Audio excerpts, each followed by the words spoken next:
Hi, I'm Sean Reardon, Mayor of Newburyport, and welcome to the latest edition of the Mayor's Corner.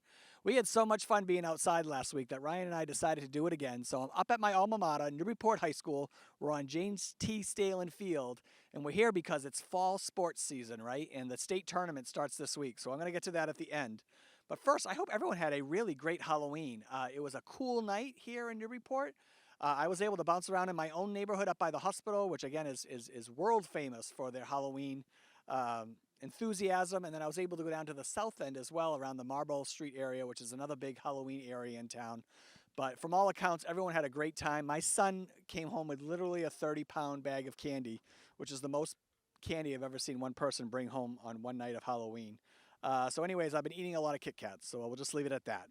There's been a lot going on in Newburyport. Last night, I was able to go to a vigil that was down on Market Square at 6 p.m. It was hosted by the Greater Newburyport Women in Action Huddle. So Paula Etsy and her group, it was just a really moving event, and that vigil was in honor of the 18 lives lost up in Lewiston, Maine last week. I think gun violence is that one issue nationally that I wish we all could get on board with. So anyways, it was just a wonderful night. We had some great speakers. I think gun violence is something that's always top of mind because there's always another event that's happening across the country. And we just wonder why this keeps happening, and it's because we're not changing. So hopefully, change is on the way, but we have to keep having those moments of talking about sensible gun laws and protecting our kids and, bringing some common sense to this conversation, because this doesn't happen all over the world. This happens only here in America. So again, thank you to the huddle for bringing everyone together last night. It was a really moving ceremony, and it was nice to be with people and just reflect on the state of our country, especially around gun violence. So that was last night. Today I actually got to a pretty cool event. I was down at the train station area at Boston Way for the second ribbon cutting for the second building, Minco building down at Boston Way. So this is their second building that they just opened. I believe it's already filled up. People haven't moved in yet, but it's already all booked as far as availability. And these are really important projects that are happening around the city. I mean, as everybody knows, we're in the middle of a housing crisis. There's a 200,000 gap in housing in the state of Massachusetts alone. And so these projects that Minco has been partnering with the city on are just so important. And Minco has been such a great partner. So that's his second building there. He's going to have a third building where the Haley's ice cream spot used to be, right down in that area, in that 40R district around the rail trail. And he's actually got some ideas for some other spots in town too. So again, hats off to Lou Minicucci and Minco for all their hard work and their team. They've been a great partner, and we look forward to working with you even more in the future. We had a pretty big city council meeting on Monday night, one of the later ones we've had in a while. I mean, I got home close to midnight that night because there was also an executive session after that meeting.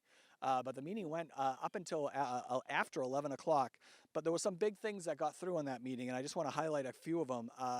STRUs passed. And if you're still asking what STRUs are, those are short-term rental units. And so the city finally passed at the first reading zoning and licensing requirements for STRUs here in the city. It's been a hot button issue for sure. We've had a lot of people come in for public comment. I think the city councilors would tell you that this isn't a perfect plan that we've put in place, but on the city side of things, it's given us something that we can now go out and enforce, which before we didn't really have the mechanism to do that. So now we can go out and enforce it. And again, if we find that this doesn't work out, then we can try to go back and change it. But it's taken 4 years to get something on the books. So hats off to the city council and for finding a compromise and be able to move on something. It's really great to see. Newburyport Recreation and Youth Services officially passed as a city department. Now, it's no surprise. This has been a city department for many, many years, but we formally put it on the books. The administrative order was passed unanimously, which was great, so thank you for that. And so as you all know, what comes next with youth services is that we're going to move forward with presenting the full design plan to the city. We've already had concept designs into the city council, but now we'll move forward probably in January, but we'll probably try to do maybe a public meeting before in December, with a full presentation of the project and what it's going to cost, and then how we're going to move forward. Okay, because there's a lot of other pieces to that puzzle that needs to be done as well, like relocating parks. Where does our parks division go? Like what happens on Low Street? How are we going to slow traffic down there and have safe crossings from our middle school to our new Recreation and Youth Services Center? So all those pieces will be talked about at the same time and presented to City Council. So we're looking forward to moving that along. Speaking of Recreation and Youth Services, they are looking for mentors. So if you're someone that wants to get involved, it's called Newburyport Community Mentors, and they're doing 2 trainings. One of them's happening today, which is November 2nd, so you probably can't make that one. But there'll be another one next Thursday on November 9th at City Hall. But if it's for anyone who wants to make a difference in a young person's life, it's spending some time with some of these kids a couple times a month throughout the year. So if you're looking for more information about that, please reach out to the Newburyport Recreation and Youth Services Department and ask for Andy Egmont. Okay. I'm going to talk about Whittier again. This is so front of mind, I think, with everybody right now. I have just sent 2 letters to the Whittier School Committee asking them to rethink the vote that they're going to take on December 13th, which is they're going to finalize the vote that's kind of already been set up for January 16th that will happen in each of the 11 municipalities that feed into the Whittier School District, okay? So Haverhill, Amesbury, and Newburyport are the only 3 cities, and then the surrounding towns like Merrimack, Groveland, West Newbury, Ipswich, Newbury, Georgetown, they all feed into the Whittier School District. And, more and more information is going to come out about this. I'm going to try to do a little op-ed to the paper after the election is over. But, it's over a $400 million project, $444.6 million to be exact. They're asking Newburyport for $30 million, and we'd have to go out for a debt exclusion to pass that. And what that means is your taxes would go up $200, $300 a year, but that's just for that project. That's not even talking about what we would try to do in the city at that time. So this would have a huge impact on our community. It could affect all of our city departments. This could affect our funding to our schools. We might actually have to take money away from our schools to help pay for this. So there's a lot of aspects to this that the Newburyport City needs to know about. And we're not in this alone. The other 10 communities are facing similarly hard questions around this. So what's unfortunate that this vote, that there's no financial plan attached to it. So that's what we're asking them to consider. Consider changing the vote, putting off the vote until more study can be done. But if we're going to have the vote, then there has to be a financial mechanism attached to it, because otherwise you're just going to saddle these communities with this debt with no way to pay for it. So that's where we're at. I'm going to go to the Whittier School Committee on Monday and talk during their public comment and express the concerns of Newburyport. But we also have a lot of legal minds working on this as well. And I do think moving forward, I think these 10 or 11 communities of Whittier are going to have a united voice, speaking as one as we go deeper into this process. So I'll keep you posted. But again, think about the Whittier project and how that's going to affect the city of Newburyport. The Route 1 Rotary project down there is going well.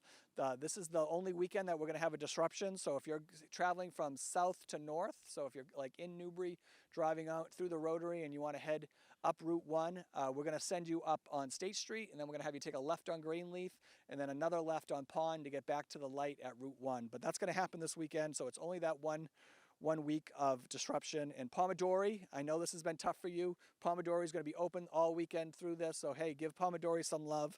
They've been hanging in there with this construction, but I know it's been tough for them with this state project. Playgrounds almost installed across the city. We've got Lower Atkinson at the Pioneer League that's almost fully installed, and now we're working on the one up at Bartlett Mall. Same company, they're doing a great job, but keep an eye out for those playgrounds, and we'll do a big ribbon cutting when they're all ready to go.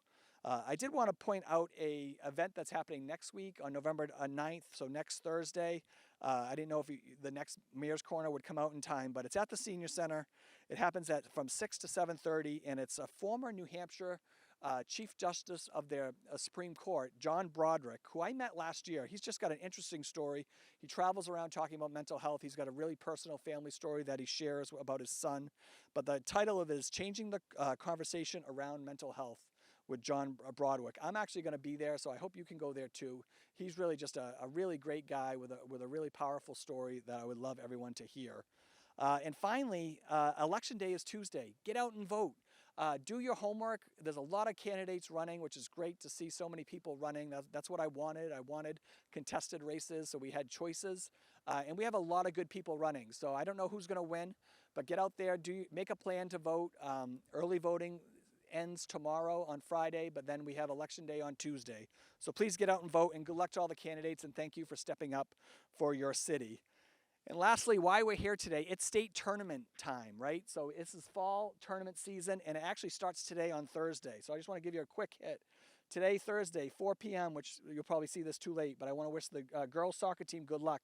They're facing Norfolk County.